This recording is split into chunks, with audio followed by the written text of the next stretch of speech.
Welcome to i-TUTOR Economics NCERT series. Last time we completed the topic Determinants of Demand from chapter 5. Today let's move on to our next topic, that is Quantity Theory of Money. So what does this term Quantity Theory of Money means? The quantity theory of money explains how the quantity of money in circulation in an economy affects the value of money or the price level. In simple words, we can say that when money supply increases, prices tends to rise, and when money supply decreases, prices tend to fall. So more money chasing the same amount of goods means inflation, and less money means deflation. There are two main approaches: Fisher's transaction approach and Cambridge cash balance approach. Okay, now let's start with Fisher's quantity theory of money. That is, let's start with Irving Fisher, an American economist. He made this theory popular in his book, The Purchasing Power of Money. Actually, the idea was first given by Devan Sethi in 1588, but Fisher gave it in a mathematical form through his equation of exchange. Fisher's equation of exchange is that MV is equal to PT. Okay, let's decode each term. M means total money supply, that is currency plus coins plus demand deposit. V means velocity of money, that means how many times money changes hands during a period. And P indicates average price level of goods and services, and T indicates total volume of transaction. So Fisher says that the total money spent in an economy, that is MV, is equal to total value of all goods and services sold, that is PT. That means MV is equal to PT means supply of money is equal to demand for money. If money supply increases, then velocity and transaction remains constant. Then prices will rise. That means value of money falls. Okay, let me tell you with an example. Suppose money supply is equal to rupees 1000. Velocity is equal to rupees 4. Then what is total money spent? 1000 into 4, that is rupees 4000. If total goods sold is equal to 100 units, then each unit's price is equal to 4000 divided by 100, that is equal to rupees 40. Now if money supply doubles, that is if money supply becomes 2000, what happens? Yes, prices becomes rupees 80. That means prices doubled and value of money fell. In modern economics, people also use credit money like bank deposit, not just currency. So Fisher modified his equation as PT is equal to MV plus M1 V1, where M1 means bank deposit and V1 means velocity of credit money. So now price level depends on quantity of money in circulation, that is M, velocity of circulation of money, that is V, volume of credit money M1, then velocity of credit money V1, and volume of transaction, that is T. In short, we can say that Fisher's theory says if the amount of money in an economy doubles and the volume of goods and transaction remains the same, then the price level will also double. Okay.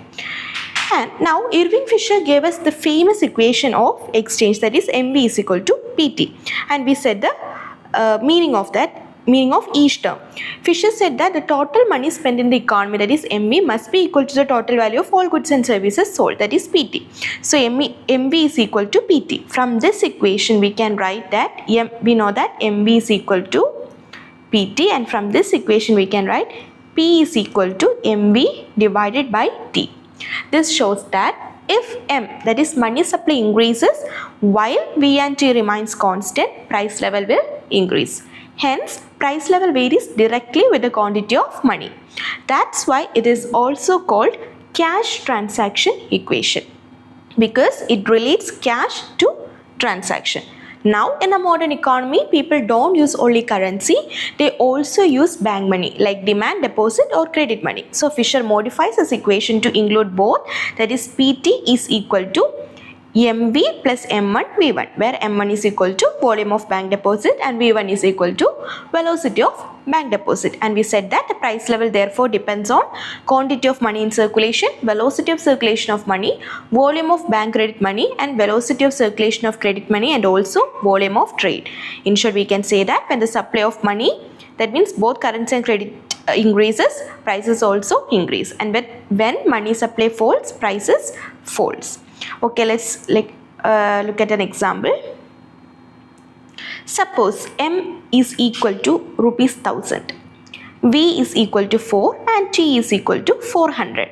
Then P is equal to MV by T. Therefore, P is equal to 1000 into 4 divided by 400. That is rupees 10 per good. Now, if M doubles to 2000 and V and T remains the same, P is equal to 2000 into 4 divided by 400, that is equal to rupees 20 per good. So prices doubled and value of money fell by half. That's how Fisher explains inflation. Okay. Now let's look at Cambridge cash balance approach.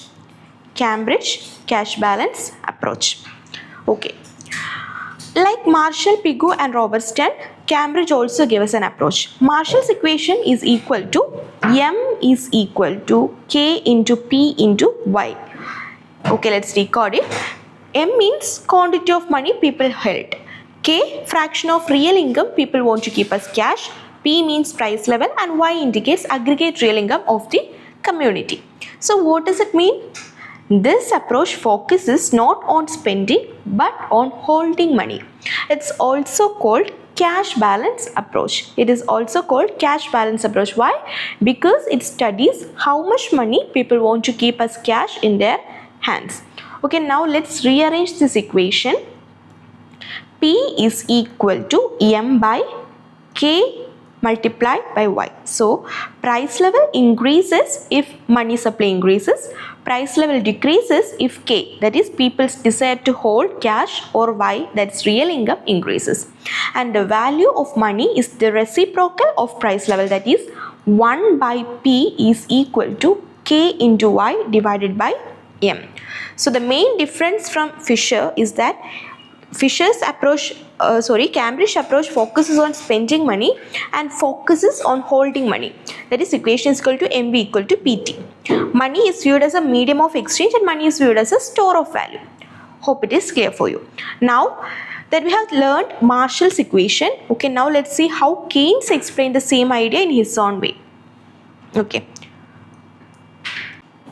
We know that M is equal to K into P into Y, where M is equal to quantity of money in economy, K is the fraction of real income people want to hold as cash, P price level, and Y indicates aggregate real income.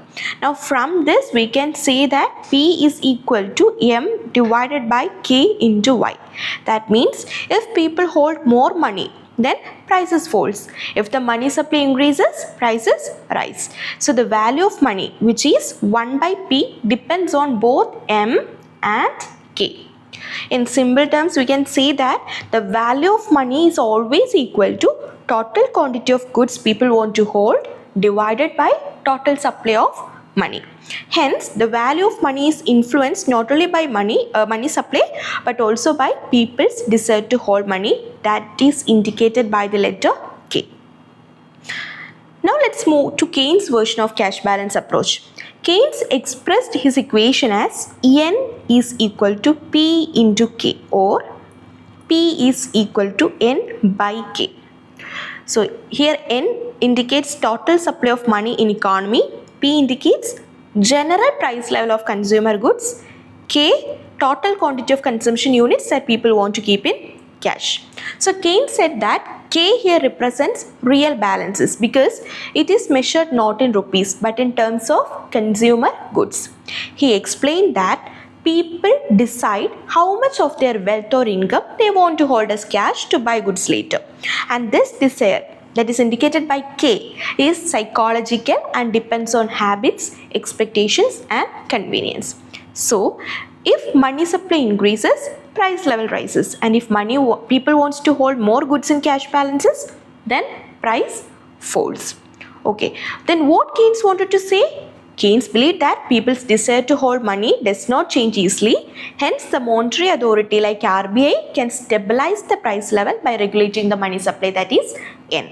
In short, we can say that price stability can be achieved by controlling the supply of money because the public's desire to hold cash remains fairly constant. Later, Keynes modified his original equation to include bank deposits and reserves. Okay, how?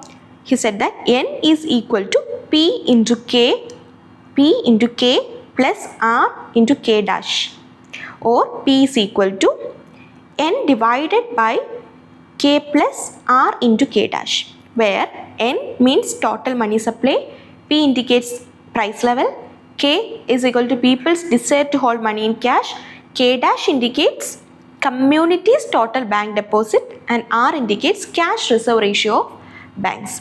So if K dash and R are constant, then price level P changes directly with changes in N. So again, controlling money supply becomes the key to controlling inflation or deflation. Okay, let's look it through an example. Suppose N is equal to rupees 1000, that is money supply. K is equal to 100 goods, that is people want to hold cash for 100 goods. Then P is equal to N by K, that means 1000 divided by 100, that is equal to rupees 10 per good. Now if money supply doubles to rupees 2000, what happens? P is now equal to 2000 divided by 100, that is equal to rupees 20 per goods. So price is doubled and value of money decreased by half. Okay. Now let's see how Keynes extended his earlier simple equation to include a few more practical elements. Earlier we studied that Keynes expressed his simple equation as N equal to P into K, or P is equal to N divided by K. But this is quite basic. It only explained the money that people keep in hand as cash.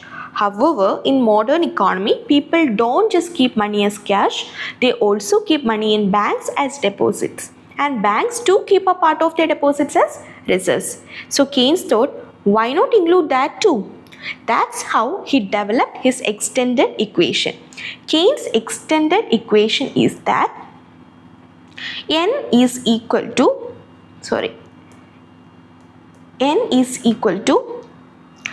P into K plus R K dash, or P is equal to N by K plus R K dash. Okay, N means total money supply in the economy, P price level of consumer goods, K people's desire to hold money in hand in terms of consumer goods, K dash indicates total money deposits of community in banks, and R, it indicates cash reserve ratio, that is the fraction of deposits that bank keeps as cash reserves. So Keynes said that the total money supply in the economy is equal to the total value of goods that people and banks want to hold as cash balances multiplied by the price level. So if we rearrange this equation, we will get P is equal to N divided by K plus R K dash. This means that price level is determined by the total supply of money divided by people's and banks' desire to hold money. And what are the key assumptions here? We know that economics is all about assumptions. So the key assumptions are, Keynes assumed that K dash and R, it remains constant. That is, people's habits of holding cash don't change easily. Bank reserve ratio, they don't change quickly. And under this condition, if the money supply increases, then the price level also increases directly and proportionately. So when money supply doubles, prices doubles and value of money becomes half. And according to Keynes, people's desire to hold money, that is K and K dash, is not something that the government or monetary authority can control directly. What they can control, however, it is only the money supply. Hence, the monetary authority like RBI, they can stabilize the price level and therefore the value of money by adjusting or regulating the total quantity of money in the economy. So in simple words, we can say that people's habits remain fixed. So to control prices, RBI should control the money supply. If RBI prints more money, prices will rise. And if RBI tightens money, prices will fall. So that's all about that topic. Now we are going to learn about a very interesting topic, that is inflation. Okay. Alright. Now we are going to talk about inflation, one of the most important and frequently discussed concept in economics. We often hear people saying prices are going up, that's inflation in action, and so on. But before we dive deeper, let's understand what it actually means. Meaning of inflation. Okay. Inflation simply means a sustained and continuous rise in the general price level of goods and services in an economy over a period of time. Okay, in simple words, we can say that when the prices of most goods and services keep increasing, the value of money falls, that is, the purchasing power of money decreases. So the same rupees 100 note that could buy 5 apples last year might buy only 3 apples today. That is inflation. And according to economist Colburn, he said that inflation is a situation of too much money chasing too few goods. This means that when there is more money in circulation but not enough goods and services to buy, people compete to purchase them, and it will lead to a rise in price. Okay, let's take an example. Imagine there are only 10 chocolates available in a shop, but 20 people come with money to buy them. What will happen? They will start offering more money to get that chocolate, and the shopkeeper will raise the price. That is inflation. Prices rise because demand is more than supply. Why inflation and deflation both are evils? Both inflation, that is rising prices, and deflation, that is falling prices, are harmful to the economy. Okay, inflation reduces the value of money and hurts consumers. Deflation discourages production and investment and hurting employment. So economists and central bank aim to keep prices stable and avoiding both extremes. Now that we know what inflation means, a continuous rise in prices, let's see how economists classified inflation based on its speed or intensity. Inflation can move slowly like a turtle or run wildly like a horse. Depending on how fast prices increase, inflation is divided into 4 types. What are they? Creeping inflation, walking inflation, running inflation, and galloping inflation. So what is meant by creeping inflation? It is also called as mild or moderate inflation. This is the slowest and mildest form of inflation.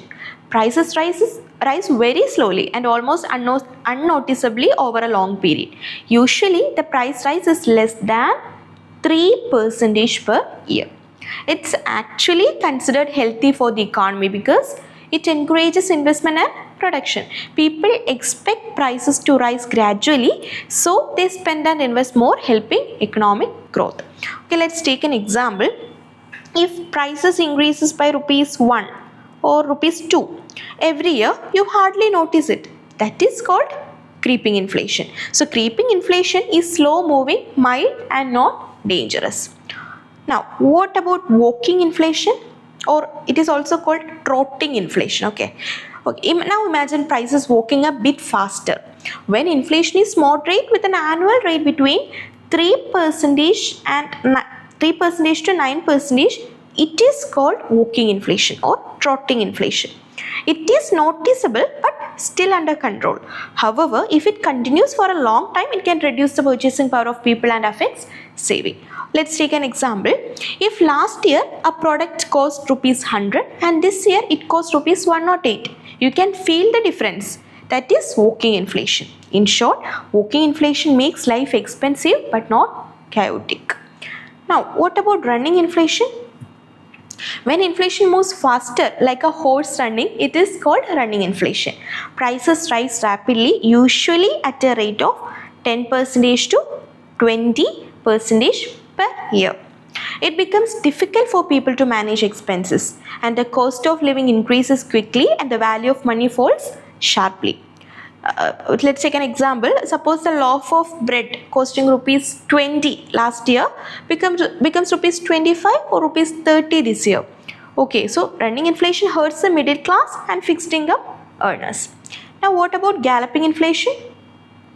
What is meant by galloping inflation or hyperinflation? This is the most dangerous and uncontrollable form of inflation.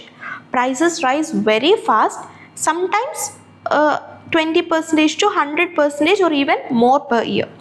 Economists also call this hyperinflation. Money loses its value rapidly and people may stop trusting currency altogether. In extreme cases, people carry bundles of cash to buy basic goods. For example, in countries like Germany or Zimbabwe, prices used to double every few days. So in short, galloping or hyperinflation destroys the economy and erodes public confidence in money. So that's about creeping inflation, walking inflation, running inflation and galloping inflation. Okay, do you know about demand pull inflation and cost push inflation? When we talk about inflation, we must understand why prices rise. There are mainly two reasons behind it: demand pull and cost push. What is meant by demand pull inflation? Let's take an example. Imagine there are 100 chocolates in a shop, but suddenly 200 people come to buy them. Now what happens? Demand is more, but supply is less. So the shopkeeper increases the price. That's what demand pull inflation means. Too much money chasing too few goods. In simple words, we can say that when demand is higher than supply, prices go up, and this usually happens when people have more income, government spends more, or there is a boom in the economy. And what about cost push inflation? Now imagine the shopkeeper's chocolate ingredients like milk, sugar and cocoa, it becomes costlier, or the workers' wages increases. Now even the demand stays the same, the cost of making chocolate has gone up. So the shopkeeper again raises the price, and that is called cost push inflation. When production cost increase, prices rise. Now wage price spiral. Imagine this like a cycle. One thing keeps increasing another. Let's say prices of goods in the market go up. Now workers say, we can't manage our expenses with the same salary. So they demand higher wages. And when wages increase, what happens to the cost of production? It goes up. So companies again increase prices of their products to maintain profit. Now prices rise again and workers again demand higher wages, and this keeps repeating like a spiral, going round and round, and that's why it is called wage price spiral. Higher wages cause higher prices and higher prices cause higher wages. Okay, now what are other types of inflation? Based on inducement, that is what causes inflation, there are different types of inflation. Okay, let's go through them. What are they? Currency inflation, credit inflation, deficit induced inflation, profit induced inflation, scarcity induced inflation and tax induced inflation. What is meant by currency inflation? When too much money is printed and circulated by the government or central bank, people have more money to spend, but the supply of goods doesn't increase. And what is the result there? Prices go up. For example, if RBI prints a lot of new notes, what happens? Price of goods may rise. And what about credit inflation? When banks give loans very easily, people and businesses borrow more and spend more. And this increases money supply in the economy, and the result is that prices rise because demand increases. And what about deficit induced inflation? When the government spends more than it earns, it runs a budget deficit. To cover this, the central bank prints new money, and this again increases money supply and leads to rise in price. For example, financing a deficit by printing currency. Okay. And what is the next type of inflation? Profit induced inflation. What does this mean?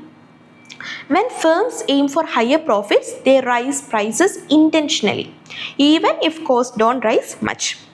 And the result is that prices increase due to profit motive of producers. Now, scarcity-induced inflation. Sometimes goods become scarce either because production falls, like poor rainfall affecting crops or so on, or due to hoarding and black marketing. Since goods are fewer but demand is same, what happens? Prices will rise or fall? It will rise. For example, in 2018 Venezuela, there is a food and fuel shortage caused by huge inflation. And the last type is tax-induced inflation. It is also called taxflation. When the government increases indirect taxes like GST, excise duty or custom duty, the cost of goods increases and prices rise. For example, higher excise duty on petrol and diesel makes them costlier. So that is about taxflation or tax-induced inflation. So these are the different types of inflation based on inducement. What are they? Currency inflation, credit inflation, deficit-induced inflation, profit-induced inflation, scarcity-induced inflation, and also tax-induced inflation. So that's about different types of inflation. So let's stop it today. Thanks for watching. For more related contents, do like, share and subscribe.